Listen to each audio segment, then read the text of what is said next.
दोस्तों अपने last video lecture के अंदर हम लोगों ने MBO प्रोसेस के बारे में जाना था, सीखा था कि MBO प्रोसेस एक्चुअल में होता क्या है और मैनेजमेंट बाय ऑब्जेक्टिव इसको हम फुल फॉर्म इसके नाम से जान सकते हैं। तो ये एक्चुअल में इसके बारे में हम लोगों ने लास्ट वीडियो लेक्चर के अंदर डिस्कस किया था कि होता क्या है। और देखिए आज के इस वीडियो लेक्चर के अंदर हम लोग क्या सीखेंगे, हम लोग इसके कुछ एक एजम्पशंस को देखेंगे, एडवांटेजेस ऑफ MBO, लिमिटेशंस और इसके कुछ एक जो भी स्टेप्स हैं उन सारी चीज़ों को देखेंगे। ठीक है, तो अभी देखिए सबसे पहले मैं स्टार्ट वहीं से करना चाहूँगा कि MBO एक बार क्या होता है, इस चीज़ को मैं फिर से बता देता हूँ, ठीक है, जिससे कि आपको अच्छे से क्लियर हो जाए। तो यहाँ पर देखो कि MBO क्या होता है, एक तरीके से ये ऐसा प्रोसेस होता है जो कि हर एक ऑर्गेनाइजेशन में अब लागू किया जाने लगा है। ठीक है, पहले के प्रोसेस में क्या होता था कि जो एक मैनेजर होता था वो क्या कर देता था, एक गोल को सेट कर देता था कि इतना टारगेट को अचीव करना है। तो उससे क्या हो जाता था, जो भी एम्प्लॉय होता था वो तो हाँ कर देता था कि हाँ ठीक है इतना हम कर लेंगे, बट वो होता क्या था, वो फ्रस्ट्रेटेड होकर के, इरिटेट होकर के काम करता था। ठीक है, उसको मतलब कि कोई भी उसके अंदर मोटिवेशन नहीं होता था, मैनेजर के बोलने पे ज़बरदस्ती वो काम करता था।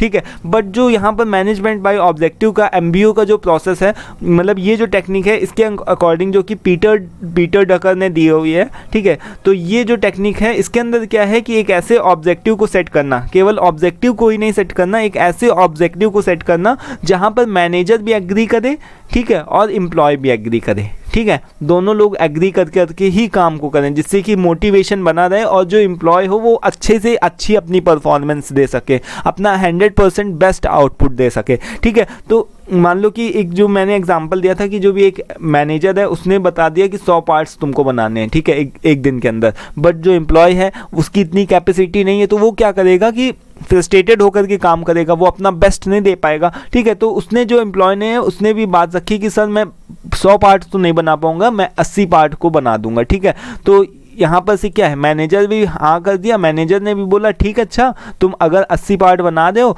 तो उसको जो भी आप बना दो उसको बेस्ट होना चाहिए, उसमें कोई भी डिफेक्ट नहीं होना चाहिए। ठीक है, और एकदम अपना 100% दे करके बनाना। तो मैं जो एम्प्लॉय है उसने भी कहा हाँ ठीक है, और उसको भी कुछ एक रिलीफ मिल गया, उसको भी 20 पार्ट से कम बचत हो गई। ठीक है, तो यहाँ पर से इस पॉइंट पे क्या हुआ, 80 पार्ट्स के ऊपर दोनों लोग एग्री हुए और यहाँ पर से दोनों ने काम करना स्टार्ट कर दिया, इस गोल को सेट किया और इस गोल को अचीव करने के लिए दोनों लोगों ने क्या किया, काम करना स्टार्ट कर दिया। ठीक है, तो अब देखो पहले के जो भी काम में क्या था, पहले के जो भी काम में था मैनेजर्स ने ही डिसीजन लिया था, अभी जो काम है वो दोनों तरफ से क्या लिया गया कि 80 पार्ट्स बनाने का डिसीजन दोनों तरफ से। ठीक है, मैनेजर ने भी हाँ करी है और एम्प्लॉय ने भी हाँ करी। ठीक है, तो एम्प्लॉय के अंदर क्या आएगा, मोटिवेशन आएगा। ठीक है, तो यहाँ पर पूरी डेफिनेशन इसकी लिखी हुई है, लास्ट वीडियो लेक्चर के अंदर हम लोगों ने सारी चीज़ों को अच्छे से डिस्कस कर लिया है, अभी इसके ऊपर हम लोग ज़्यादा ध्यान नहीं देते हैं।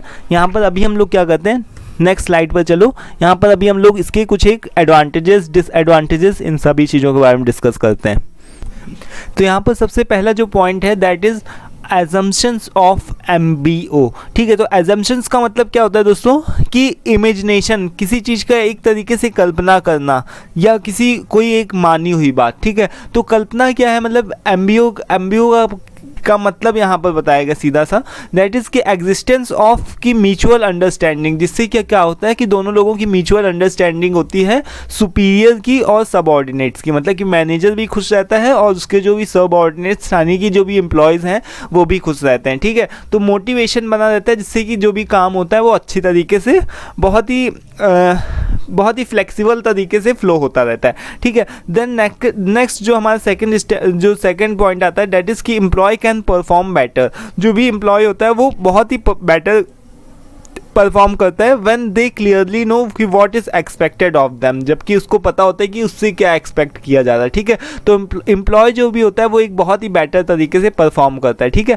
फिर यहाँ पर देखो थर्ड नंबर पे क्या आता है कि it assumes that employee are interested to know the result of their performance and reward for their performance as well, जिससे कि इससे क्या होता है कि ये भी एक तरीके का एजेंशन होता है जिससे कि जो भी एम्प्लॉय होता है उसको अपने काम में क्या आता है, इंटरेस्ट आता है और उसको ये भी पता होता है कि इसका रिजल्ट क्या होगा और उसको क्या रिवॉर्ड भी मिलेगा, कि उसको अगर ये चीज़ पता रहेगी कि हाँ ठीक है, मुझे ये सारी चीज़ें अगर मुझे पता है कि मैं अगर इतना काम करके दूंगा, अपना टारगेट को अचीव कर लूँगा, ठीक है, तो मुझे उसका रिवॉर्ड भी मिलेगा। ठीक है, कि मान लो इसको जो भी इंसेंटिव्स वगैरह जो भी होते हैं तो उसको जो भी मिलना होगा, तो इससे वो क्या रहेगा, मोटिवेट फील करेगा। ठीक है, फिर जो हमारा लास्ट पॉइंट आता है दैट इज़ कि giving importance to goal setting process, जिससे क्या होगा दोस्तों, गोल सेटिंग प्रोसेस भी क्या होगी, मतलब हेल्पफुल होगी। ठीक है, but it does not give the process of the implementation. ठीक है, बट इसका एक जो सबसे बड़ी जो कमी है वो यही है कि ये गोल तो सेट करता है, बट यहाँ पर ये जो प्रोसेस ऑफ इम्प्लीमेंटेशन में इसकी कमी आ जाती है। यानी कि इसका जो इम्प्लीमेंटेशन का जो भी प्रोसेस होता है, ये हमको ये तो बताता है कि गोल को कैसे सेट करना है। ऐसे गोल को सेट करना है जहाँ पर एम्प्लॉय भी एग्री करे और मैनेजर भी एग्री करे। ठीक है, दोनों लोग एग्री करें, बट ये इसका इम्प्लीमेंटेशन प्रोसेस को नहीं बताता है कि कैसे इस चीज़ को करना है। ठीक है, ये इतना तो बताते हैं कि इतना करना चाहिए, बट ये नहीं बताते कि कैसे करना चाहिए। ठीक है, तो ये इसकी सबसे बड़ा एक क्या बोल सकते हो, इसको ड्रॉबैक बोल सकते हो। फिर देखो यहाँ पर एडवांटेजेस की बात करें कि एडवांटेजेस क्या होता है एमबीओ के, तो यहाँ पर देखो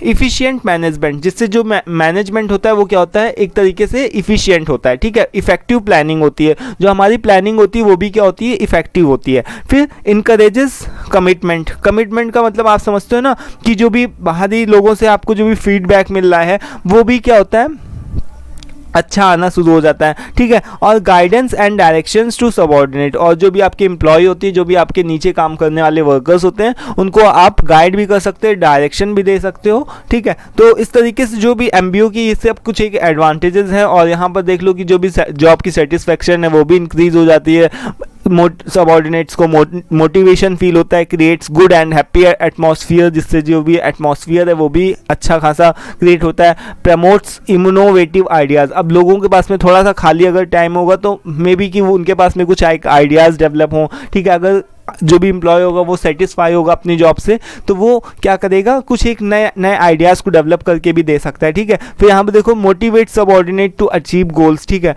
और उनके जो भी अगर उनके पास में थोड़ा कम काम होगा, अगर उनको पता होगा कि हाँ ठीक है मुझे इतना काम करना है, मैं इतने काम पे एग्री हूँ, ठीक है, तो उसको क्या होगा कि अचीव गोल, जो भी उसको गोल अचीव करना होगा उससे वो क्या करेगा, उसका एक मोटिवेशन बना रहेगा। ठीक है, इजी टू अचीव ऑर्गेनाइजेशनल गोल, और इससे क्या कर सकते हैं कि जो भी हम इजली ऑर्गेनाइजेशनल के जो भी गोल्स होते हैं उसको अचीव कर सकते हैं। अब देखो यहाँ पर लिमिटेशन, यानी कि इसके ड्रॉबैक्स की कुछ एक बात करें तो यहाँ पर जो भी ये प्रोसेस होता है ना, ये क्या होता है, एक टाइम कंज्यूमिंग, इसमें बहुत ही टाइम लगता है।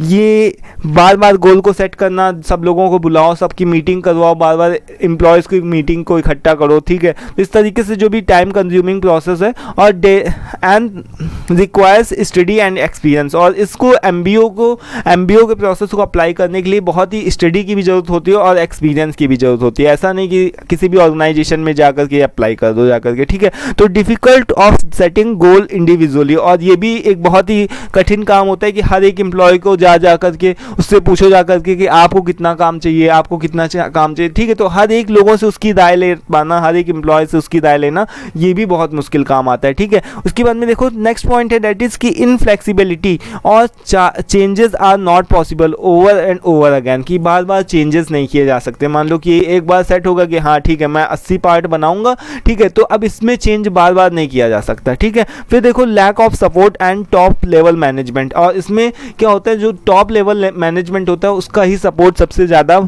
हमारा काम करने का होता है। मतलब कि जो भी टॉप लेवल मैनेजमेंट का सपोर्ट बहुत इंपॉर्टेंस रखता है। अगर टॉप लेवल मैनेजमेंट इसमें सपोर्ट नहीं करेगा तो एक एम्प्लॉय कुछ भी नहीं कर सकता है। ठीक है, वो अपने हक के लिए नहीं लड़ सकता। तो ये कुछ एक लिमिटेशंस हैं। अब यहाँ पर इसके कुछ एक स्टेप्स देख लो एमबीओ के। तो यहाँ पर इसके 5 स्टेप्स हैं टोटल। 5 स्टेप्स में जो भी सबसे पहला स्टेप आता है कि वो है कि determine objective for the entire company, पूरी जो कंपनी है उसका एक ऑब्जेक्टिव को सेट करना। फिर जो भी सेकंड स्टेप आता है वो है कि ट्रांसलेट, जो भी आपका ऑर्गेनाइजेशनल गोल है, जो भी आपने ऑब्जेक्टिव को सेट किया है उसको, उस ऑब्जेक्टिव को एम्प्लॉय तक पहुंचाना, एम्प्लॉय को भी बताना कि मेरा ये ऑब्जेक्टिव है, और लोगों को भी उसके बारे में अवेयर करना। आप अपने वर्कर्स को भी उसके बारे में अवेयर करोगे। ठीक है, और इसके लिए एक वर्ड यूज़ किया जाता है स्मार्ट। स्मार्ट का मतलब क्या होता है, specific, measurable, acceptable, realistic and time bounded. ठीक है, तो ये वर्ड जो भी होता है जिससे कि एम्प्लॉय जो भी होता है आप उसको बताओ जा करके कि ये ऑर्गेनाइजेशन का गोल है, इसको आपको अचीव करना है, और इसके लिए आप एक तरीके से स्पेसिफिक उसको सारी अच्छी तरीके से चीज़ें बता दो, मेजरेबल बताओ, एक्सेप्टेबल, जो भी आपका जो भी एम्प्लॉय हो वो सबसे बड़ी बात कि एग्री करना चाहिए, एक्सेप्ट करना चाहिए, ठीक है, कि जो भी आप उसको गोल दे रहे हो उससे वो एग्री करे, ठीक है। रियलिस्टिक, ऐसा नहीं कि उससे बोल दो कि 400 पार्ट भैया बना कर खिलाना, अब वो बना ही नहीं पा रहा है, ठीक है, वो उतने ज़्यादा बना ही नहीं पा रहा, तो उससे क्या होगा, कॉन्फ्लिक्ट क्रिएट होगा, और होगा क्या, उससे वो छोड़ करके कुछ दिनों के बाद में आपकी ऑर्गेनाइजेशन चला जाएगा, ठीक है। और एक टाइम को फिक्स कर दो कि चलो ठीक है इतना ही बनाना, लेकिन टाइम इस टाइम पीरियड के अंदर ही बना लेना, ठीक है। तो यहाँ पर एक्सेस टू द कॉन्सेप्ट। फिर यहाँ पर देखो स्टेप 3 जो भी होता है ये क्या करता है, इनकरेज करता है, किसको, एम्प्लॉय को इनकरेज करता है, उसके अंदर मोटिवेशन फीलिंग्स को डालता है to set their own objective and achieve the larger organisational objectives. This gives employees greater motivation. इसके स्टेप 3 के अंदर हम क्या करते हैं, एक बहुत ज़्यादा मोटिवेशन को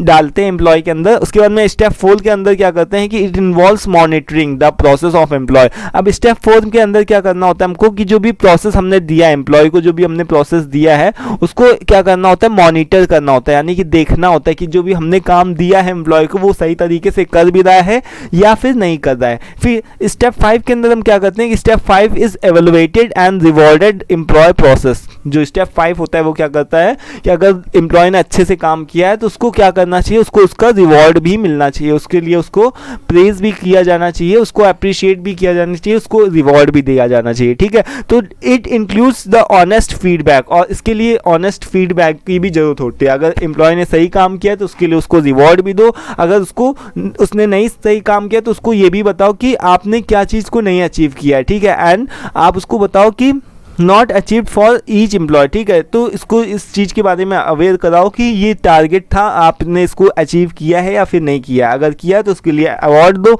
अगर नहीं किया है तो उसकी प्रॉब्लम को समझो, जानो, ठीक है, और उससे बात करो कि उसको जो भी गैप आया उसको फिल करने की कोशिश करो, ठीक है। तो दिस वाज ऑल अबाउट कि MBO प्रोसेस क्या होता है, MBO क्या टेक्निक होती है, MBO प्रोसेस के बारे में इस सारी चीज़ों को हम लोगों ने अच्छे से समझ लिया, पढ़ लिया है, ठीक है। आप इसको सही से समझ लेना, जो PDF का लिंक है वो डिस्क्रिप्शन बॉक्स में होगा, ठीक है। आई होप कि क्लियर हो गया होगा। अब भी कोई डाउट होता है तो कमेंट बॉक्स में कमेंट करके पूछ सकते हो, ठीक है।